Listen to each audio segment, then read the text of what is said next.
হযরতে জিবরাইল হলেন সবচেয়ে সেরা ফেরেশতা। আল্লাহ তাআলা আদমের বডি বানাবেন, জমিন থেকে মাটি নেওয়ার জন্য জিবরাইলকে পাঠিয়েছিলেন। হ্যাঁ জিবরাইল যাও, জমিন থেকে এক মুষ্টি মাটি নিয়ে আসো, আমি আদমের বডি বানাবো।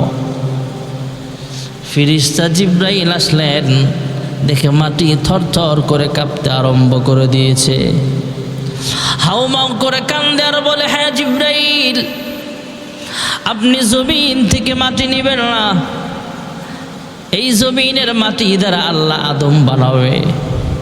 আদম সন্তান যদি আল্লাহর কথা মতো চলে তাহলে জান্নাতের ব্যবস্থা হবে, আল্লাহ তাআলার কথা মতো না চললে জাহান্নামের ব্যবস্থা হয়ে যাবে।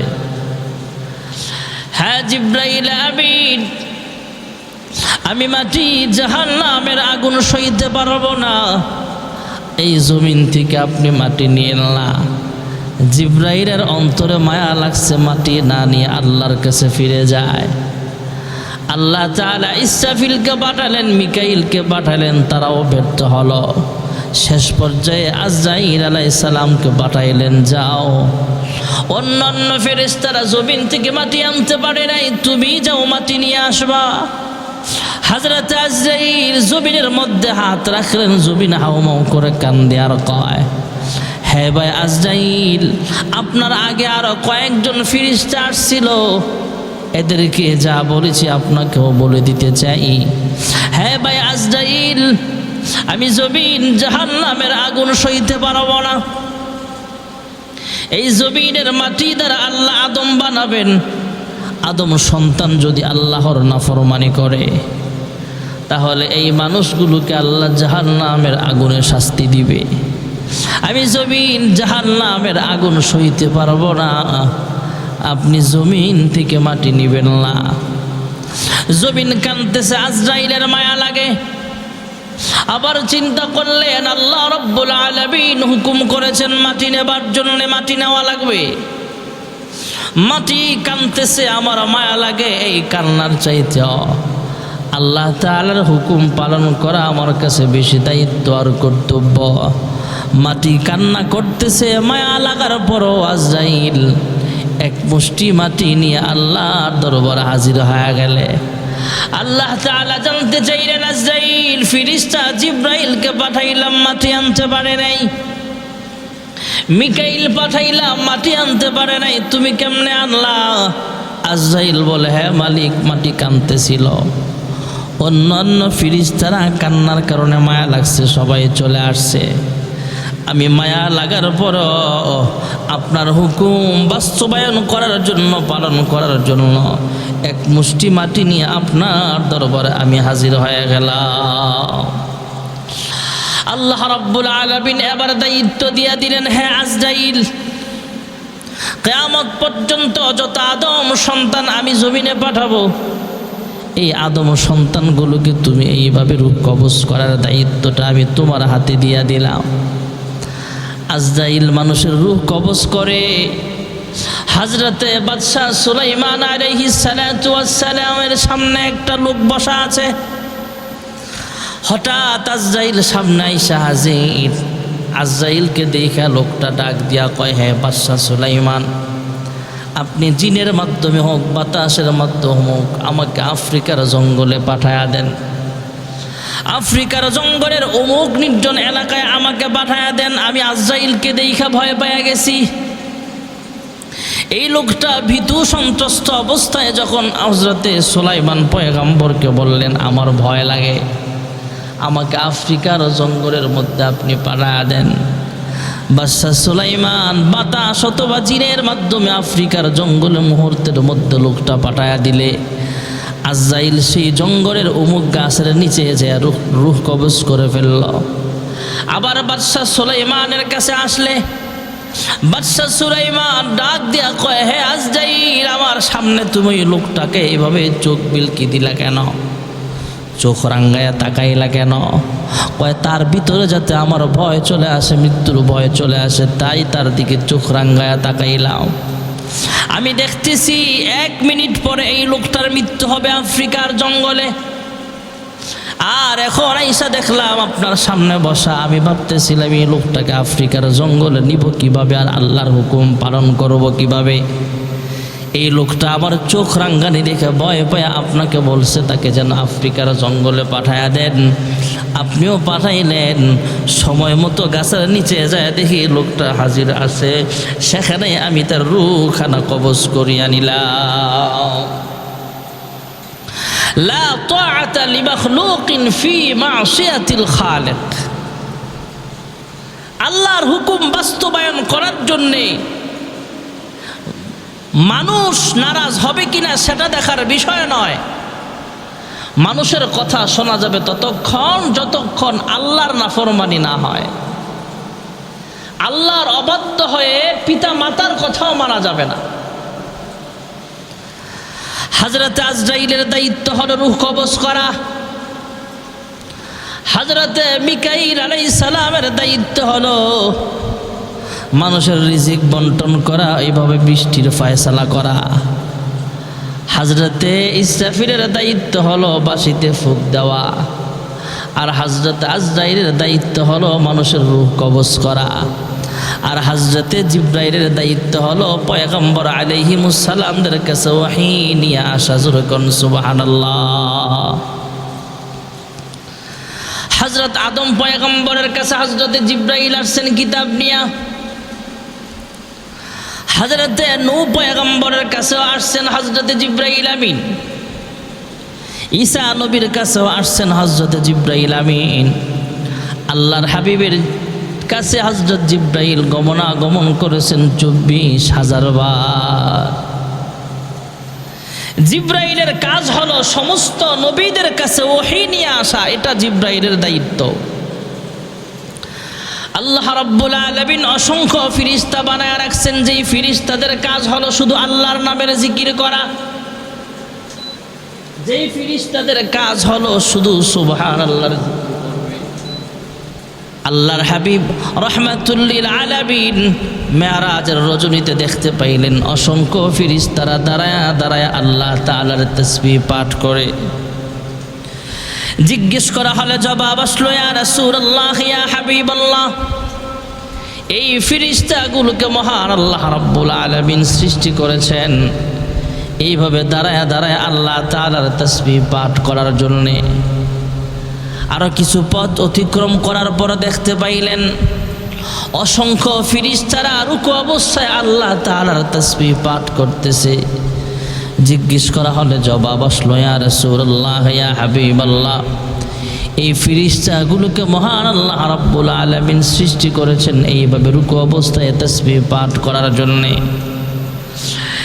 যেই ফেরেশতারা সিজদা করছে, ইয়া রাসূলুল্লাহ, ইয়া হাবিবাল্লাহ, এই ফেরেশতাগুলোকে মহান আল্লাহ রাব্বুল আলামিন সৃষ্টি করেছেন এইভাবে দাঁড়ায়া দাঁড়ায়া তাসবিহ পাঠ করবে, রুকু অবস্থায় তাসবিহ পাঠ করবে, সিজদা অবস্থায় তাসবিহ পাঠ করবে।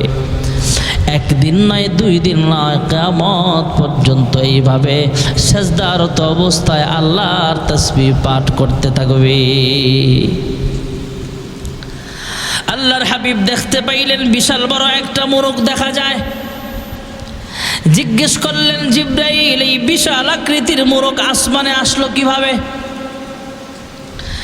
জবাবে জিবরাইল জবাব দিলেন, ইয়া রাসূলুল্লাহ, ইয়া হাবিবাল্লাহ, এটা মোরগ নয়, মোরগের বেশে আল্লাহ একটা ফেরেশতা বানায় রাখছে। যখন ফজরের আজানের ওয়াক্ত হয় এই ফেরেশতারা আসমান থেকে ডাক দেয়, সুবহান কুদ্দুস রব্বুনা ওয়া রব্বুল মালাইকাতি ওয়ার রূহ। এই মুরব্বি সে ফেরেশতার দেখা দেখি জমিনের ফেরেশতারাও আল্লাহর তাসবিহ পাঠ করে। এই ফেরেশতার আওয়াজ শুই না জমিনের মোরগগুলো আওয়াজ দেয়, কুকুরু কু বলে ফজরের সময় আজান দেয়। আমরা শুনি কুকুরু কু, আসলে মোরগ ডাক দেয় সুবহান কুদ্দুসুন রব্বুনা ওয়া রব্বুল মালাইকাতি ওয়ার রূহ। আল্লাহর হাবিব আসমানের ডিউটিরত ফেরেশতাদের জিজ্ঞেস করেছিলেন, হ্যাঁ ফেরেশতারা তোমাদের সংখ্যা কত? ফেরেশতারা জবাব দিলেন, ওগো আল্লাহর হাবিব, আমাদের ফেরেশতাদের সংখ্যা কত আমরা বলতে পারি না। তবে আপনাকে একটু আইডিয়া দিতে পারি, ধারণা দিতে পারি। জমিনে যেমন একটা ঘর আছে খানায়ে কাবা, আল্লাহর দাওয়াতি মেহমানগণ লব্বাইক আল্লাহুম্মা লব্বাইক লব্বাইক লা শারীকা লাক লব্বাইক ইন্নাল হামদা ওয়ান নি'মাতা লাক ওয়াল মুলক লা শারীকা লাক। জমিনের বিভিন্ন জায়গা থেকে আল্লাহর দাওয়াতি মেহমানগণ যেই ঘর তওয়াফ করার জন্য ছুটে চলে আসে, ওই ঘর হলো মানুষের কাবা, মানুষের কাবলা। মানুষ তওয়াফ করে আসমানও একটা ঘর আছে খানায়ে কাবা। জমিনে যেমন খানায়ে কাবা বাইতুল্লাহ আছে, আসমানও একটা ঘর আছে বাইতুল মামুর। ওগো আল্লাহর হাবিব, সৃষ্টি লগ্ন থেকে নিয়ে প্রতিদিন 70,000 ফেরেশতা এই ঘরটাকে তওয়াফ করতেছে। ইয়া রাসূলুল্লাহ, ইয়া হাবিবাল্লাহ, ওগো আল্লাহর হাবিব, সৃষ্টি লগ্ন থেকে নিয়ে প্রথম দিন 70,000 ফেরেশতা এই ঘরটাকে তওয়াফ করেছিলেন। দ্বিতীয় দিন নতুন 70,000 ফেরেশতা এই ঘরটাকে তওয়াফ করেছেন। এমন করে করে তৃতীয় দিন আবার নতুন 70,000 ফেরেশতা এই ঘরটাকে তওয়াফ করেছেন। ওগো আল্লাহর হাবিব, একদিন নয়, 2 দিন নয়, কিয়ামত পর্যন্ত এইভাবে প্রতিদিন নতুন নতুন 70,000 ফেরেশতা এই ঘরটাকে তওয়াফ করবে। একদিন একবার যেই ফেরেশতা তওয়াফ করার সুযোগ পেয়েছে, একদিন যেই ফেরেশতা সুযোগ পেয়েছে, কিয়ামত পর্যন্ত দ্বিতীয়বার আর কোনো দিন সিরিয়াল পাবে না। قال رسول الله صلى الله عليه وسلم فإذا هو يدخله كل يوم 70,000 ملك لا يعودون إليه أو كما قال عليه الصلاة والسلام। ভাইরা আমার, বন্ধুরা আমার, আল্লাহ রাব্বুল আলামিন ফেরেশতা জিবরাইলকে পাঠাইলেন নবীদের কাছে ওহী নিয়ে আসার জন্য। হযরতে জিবরাইল আমিন মাঝে মাঝে হাসান হোসাইনের কাছেও আসতেন দাহিয়াতুল কলবির সৌরত ধরে। হযরতে জিবরাইল যখন হাসান হোসাইন যখন দাহিয়াতুল কলবিকে দেখতেন, ওনাকে তার কাছে যাইতেন। জিবরাইল আমিন পকেটে জান্নাতি চকলেট রাখতেন, হাসান হোসাইনের হাতে তুলে দিতেন। ভাইয়েরা আমার, বন্ধুরা আমার, হযরতে জিবরাইল আমিন সর্বপ্রথম ওহী নিয়ে যখন আসেন, তখন গারে সুরে আল্লাহর হাবিব বসা আছেন, গারে হেরায় বসা আছেন। ধ্যানমগ্ন অবস্থায় আল্লাহর হাবিব সময় কাটায় দেয়। হায়রে, জমিনের মানুষগুলো অনেক খারাপ হয়ে গেছে, এই মানুষগুলোকে কোন রবের পথে দাওয়াত দিব? কিভাবে রবের পথে দাওয়াত দিব? কিভাবে এই মানুষগুলোকে দাওয়াত দিলে মানুষগুলো খারাপ থেকে ফিরবে, এই মানুষগুলো জাহালাত থেকে ফিরবে, জাহিলিয়াত থেকে ফিরবে? এই মানুষগুলোকে ধ্বংস থেকে কিভাবে বাঁচানো যায়? এই মানুষগুলোকে কিভাবে দুনিয়ামুখী মানুষগুলোকে পরকালমুখী করা যায়? ঘরমুখী মানুষগুলোকে মসজিদমুখী করা যায়? আল্লাহর হাবিব কিভাবে দাওয়াত দিবেন পেরেশান হয়ে গেছে। আল্লাহর হাবিব গার হেরায় নবুয়ত প্রাপ্ত হওয়ার আগে থেকে সেখানে বসে বসে ধ্যানমগ্ন অবস্থায় সময় কাটায় দেয়। হঠাৎ জিবরাইল আমিনের আগমন। জিবরাইল আইসা বলে, ইকরা ইয়া মুহাম্মদ। পয়গম্বর জবাব দিলেন, মা আনা বিকারিন। জিবরাইল আবার বললেন, ইকরা। পয়গম্বর জবাব দিলেন, মা আনা বিকারিন। আবার বলে, ইকরা। জিবরাইল জবাব দেয়, জিবরাইল বলে, ইকরা। পয়গম্বর জবাব দেন, মা আনা বিকারিন। এক পর্যায়ে জিবরাইল আমিন পয়গম্বরের সিনার সাথে সিনা লাগায় একটু মৃদু চাপ দিলেন। আমাদের বাজারে ফটোস্টেট মেশিন যেমন এক পৃষ্ঠা থেকে আরেক পৃষ্ঠা ফটোস্টেট হয়ে যায়, আল্লাহর হাবিবের সিনা মুবারকের সাথে জিবরাইলের সিনা লাগার সঙ্গে সঙ্গে জিবরাইলের সিনার ভিতরে যত ইলম ছিল সবগুলো ইলম ফটোকপি করে আল্লাহ তাআলা পয়গম্বরের সিনার ভিতরে আল্লাহ উঠায়া দিয়েছেন। এবার জিবরাইল যখন রবের নামে পড়তে বললেন, ইকরা বিসমি রাব্বিকাল্লাযী খালাক। জিব্রাইলও পড়তে শুরু করে দিয়েছেন, ইকরা বিসমি রাব্বিকাল্লাযী খালাক। রবের নাম শোনা মাত্র আল্লাহর হাবিবও পড়তে শুরু করে দিলেন, ইকরা বিসমি রাব্বিকাল্লাযী খালাক। যুরকুন সুবহানাল্লাহ। আল্লাহর হাবিব বললেন, জিব্রাইল আমিন যখন রবের কথা বললেন তখন জিব্রাইল পড়তে শুরু করে দিলেন। জিব্রাইল যখন আল্লাহর হাবিবকে বললেন, ইকরা বিসমি রাব্বিকাল্লাযী খালাক, তখন আল্লাহর হাবিবও পড়তে শুরু করে দিয়েছেন, ইকরা বিসমি রাব্বিকাল্লাযী খালাক। এই কোরআনের আমানত যেহেতু জিব্রাইলের মাধ্যমে আল্লাহ পয়গম্বরের কাছে নাজিল করেছেন, তাই কোরআনুল কারীমের ভাষায় জিব্রাইলের নাম হয়ে গেছে আল আমিন। نزل به الروح الأمين।